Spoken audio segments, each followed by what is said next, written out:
อยแอบมองเขาอยู่ได้และใจไม่เบามีใจของเราเป็นเอา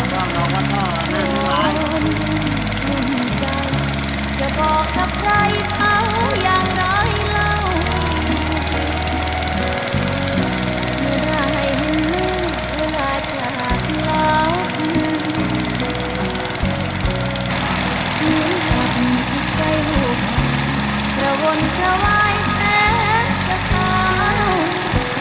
เฝ้าเมื่อมองหาไม่พบหน้าตาพาเงียบเหงา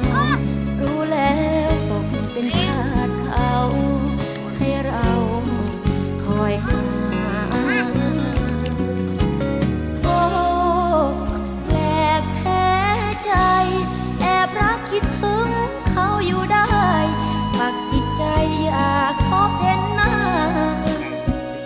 ร้อนรนสวงในจะทำฉันใดให้เขารู้ว่ารักคิดถึงเขาหนักหนาใครกันล่ะก็น่าจะรู้ไม่ได้เห็นหน้ายิ่งพากลุ่มนักเขาจากไปหนแห่งใดโปรดทราบว่าใครเขาคิดถึงอยู่